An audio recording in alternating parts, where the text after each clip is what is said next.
قرآن مجید کو نیزے پر اٹھا کر لوگوں نے کہا کہ یہ خون ریزی بند کر دو، ہم قرآن کا فیصلہ ماننے کو تیار ہیں۔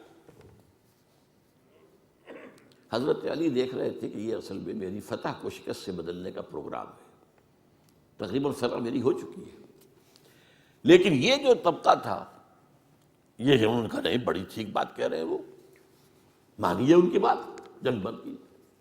انہوں نے ہی یہی لوگ تھے جنہوں نے مجبور کیا حضرت علی کو کہ وہ تحکیم پر رضامند ہو جائے۔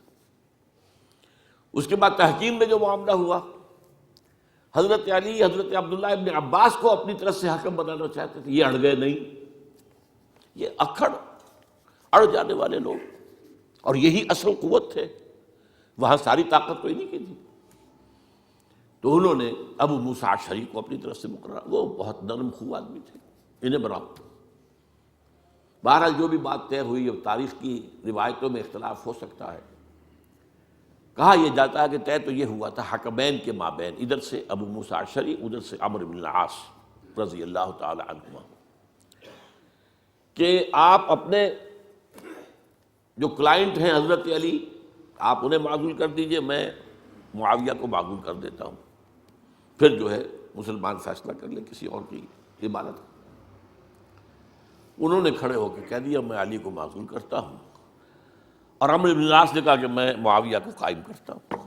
اب یہ ہے روایت، واللہ عالم، اس میں کتنا سچ ہے کتنا جھوٹ ہے، میں کوئی مورخ نہیں ہوں، میں کوئی تاریخ کا محقق نہیں ہوں۔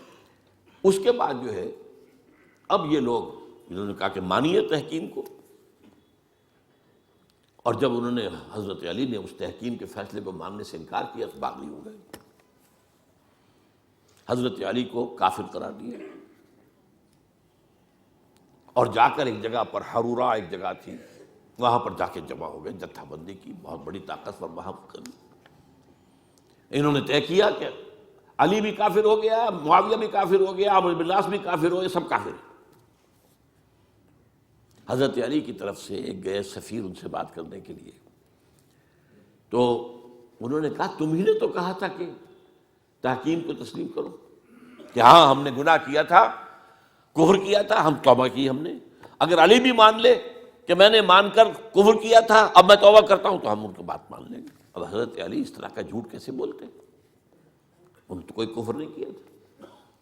بہرحال انہوں نے پھر بھی نرمی برتی کہ دیکھو اگر تم کوئی خون ریزی نہیں کرو گے، فساد نہیں مچاؤ گے تو میں تمہیں کچھ نہیں کہوں گا، لیکن وہ اپنی ان شرارتوں سے بعد نہیں آئے۔ تو پھر تیسری جو بڑی جنگ ہوئی ہے ان جنگوں میں، جنگ نہروان کہلاتی ہے، حضرت علی کی جنگ خوارج کے ساتھ، جس میں 4000 خارجی جو ہیں وہ قتل ہوئے۔ اور یہ بات اب آپ نوٹ کر لیجئے کہ یہ لوگ جیسا کہ اکھڑ بھی تھے لیکن اپنی بات پر ڈٹ جانے والے تھے، لیکن ساتھ ہی دیندار بھی تھے، نمازی اور روزہ دار بھی تھے۔ یہ اس طرح کے لوگ نہیں تھے کہ جو فاسق اور فاجر ہو، بس یہ مزاج کا ایک ہے، جو بات دل میں بیٹھ گئی اڑ گئے۔ تو یہ اصل میں انہوں نے پھر فیصلہ کیا کہ اور تو ہمارے بس میں اب کچھ نہیں ہے، ان تینوں کو قتل کر دیا جائے، علی کو بھی اور معاویہ کو بھی اور عمرو بن العاص کو بھی۔ تو ایک جگہ ان کی سازش ہوئی، 3 آدمی معین ہو گئے، ایک ہی وقت کا طے فیصلہ ہو گیا، فلاں تاریخ کو فجر کے وقت تم جاؤ، وہ تم کوفے کی جامع مسجد میں، جب علی نماز جماعت کرا رہے ہو خنجر مارو انہیں۔ اور یہ اس کا نام ابن ملجم تھا، خارجی، یہ وہی لوگ بنو تمیم کے لوگ۔ دوسرا جو تھا وہ دمشق میں حضرت معاویہ کو قتل کرنے شہید کرنے کے لیے پہنچ گیا۔ تیسرا مصر پہنچ گیا حضرت عمرو بن العاص کو۔ اب یہ بات اللہ کی طرف سے ہے، یہ تو اس کی مشیت ہے، اس کا فیصلہ ہے۔ حضرت علی پر وار کارگر ہوا، اب شہید ہو گئے۔ حضرت معاویہ پر وہ وار ذرا اوچھا پڑا، زخمی تو ہوئے لیکن آپ کی جان بچ گئی۔ عمرو بن العاص اس روز مسجد میں کسی معذوری کی وجہ سے، عذر کی وجہ سے فجر میں آئی نہیں سکی، لہذا حضرت علی کی شہادت ہو گئی۔ اب یہ ہے اصل پس منظر، کن لوگوں نے کیا شہید، اصل میں وہ سمجھ لینے کی بات ہے۔ یہ خوارج نے شہید کیا، لیکن خوارج کا فتنہ سبائی فتنے ہی کا آف شوٹ ہے، اسی کے ذیل میں ہے، اسی کی ایک شاخ ہے۔ اسی کا ایک نتیجہ ہے۔ یہ خوارج جو ہے بعد میں بھی ان کی مسلسل جو ہے وہ جنگیں رہی ہیں۔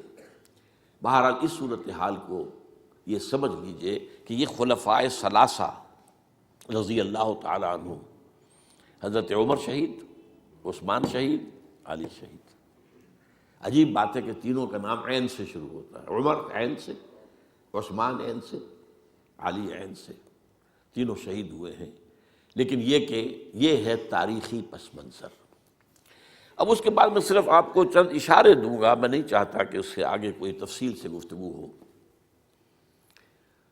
حضرت علی کی شہادت کے بعد لوگوں نے، جبکہ ابھی حضرت علی زخمی تھے، انتقال نہیں ہوا تھا، آپ سے پوچھا کہ ہم حسن کے ہاتھ پر بیعت کر لیں رضی اللہ تعالیٰ۔ آپ نے فرمایا نہ میں تمہیں اس کا حکم دیتا ہوں اور نہ روکتا ہوں، یہ تمہارا معاملہ ہے، امر المسلمین ہے، مسلمان فیصلہ کر لیں جس کو چاہیں۔ چنانچہ حضرت حسن رضی اللہ تعالیٰ عنہ کے ہاتھ پر بیعت ہو گئی۔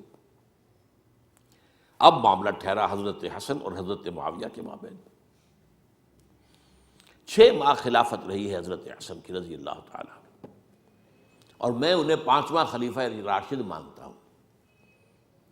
ابو بکر، عمر، عثمان، علی، حسن، انہوں نے کوئی اپنی قوت سے خلافت حاصل نہیں کی تھی، بلکہ مسلمانوں نے انہیں خلیفہ بنایا تھا۔ لیکن یہ اس قدر صلح جو انسان تھے، بہت نرم طبیعت کے انسان، جب انہوں نے دیکھا کہ یہ تو پھر خوریزی کا معاملہ ہو رہا ہے۔ ابھی معاویہ کے پاس 40,000 کا لشکر تھا، ان کے پاس بھی بڑا لشکر موجود تھا، بلکہ 40,000 ان کے پاس تھا، حضرت معاویہ کے پاس اس سے بڑا تھا۔ انہوں نے صلح کر لی حضرت معاویہ سے رضی اللہ تعالیٰ، اور وہ حدیث ان کے حق میں جو ہے پیشن گوئی تھی وہ پوری ہو گئی کہ حضور نے فرمایا تھا میرا یہ بیٹا مسلمانوں کے 2 گروہوں کے مابین صلح کرائے گا۔ یہ سن 41 ہجری کا واقعہ ہے، جب صلح ہو گئی اور حضرت حسن دستبردار ہو گئے اور امیر معاویہ کو اب خلیفہ تسلیم کر لیا گیا۔ اس کو عام الجماعہ کہتے ہیں، یعنی وہ انتشار اور تفرقہ جو سبائی فتنے سے شروع ہوا تھا، اگرچہ اس کا نقطہ آغاز تو بالفعل بنا شہادت عثمان، پھر وہ جنگ جمل اور جنگ صفین اور جنگ نہروان، اور اس کا ایک نتیجہ جو نکلا وہ کیا تھا کہ اسلامی حکومت کی حدود کی جو توسیع ہو رہی تھی وہ عمل رک گیا۔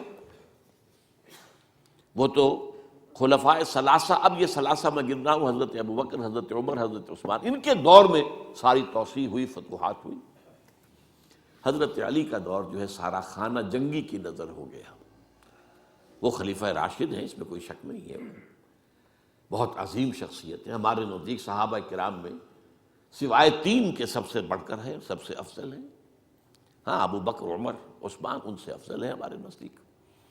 خلافت جو ہے خلفاء کے مابین ترتیب فضیلت جو ہے وہ ترتیب خلافت کے مطابق ہے اہل سنت کے نزدیک، لیکن باقی ہزاروں صحابہ میں تو سب سے اونچے ہیں۔ اس حوالے سے حضرت علی کا کوئی قصور نہیں ہے رضی اللہ تعالیٰ، ان کی کوئی کوتاہی نہیں ہے، انہیں خلافت ملی ہی ایسے پرفتن دور میں ہے۔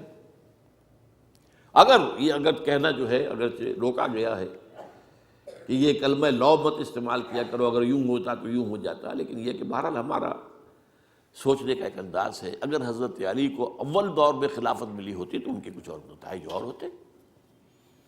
اب یہ پرفتن دور کے اندر خلافت ملی، خانہ جنگی ہو رہی ہے، اور جو حالات میں نے آپ کو بتائے ہیں، ظاہر بات ہے کہ وہ دور جتنا نہ ذرائع آمد و رفت ایسے تھے، نہ ذرائع مواصلات ایسے تھے، نہ کمیونیکیشنز ایسی تھیں، وہ تو یوں سمجھیے کہ دارالخلافہ کے اندر کے حالات جو ہیں بس وہیں پر فیصلہ ہو رہا تھا، یا پہلے مدینے میں ہوا، حضرت عثمان شہید ہوئے، اور یا پھر کوفے میں ہو گیا۔ وہ تو اصل جو بھی طاقت اس مرکز کے اندر جس کے پاس طاقت تھی اسی نے جو بھی اپنا فیصلہ ہے وہ منگوا لیا۔ بہرحال یہ جو حضرت حسن نے مصالحت کی ہے جس کی بنا پر ہم تو انہیں سلام کرتے ہیں، ان کا احترام کرتے ہیں، انہوں نے خانہ جنگی ختم کی، فساد جو ہے اس کی جڑ کاٹ دی، تعامل جماعت ہو گیا، اب امن ہو گیا۔ اور نوٹ کیجئے اس کے بعد 20 برس تک امیر معاویہ کی حکومت رہی ہے، 20 برس، اور کامل امن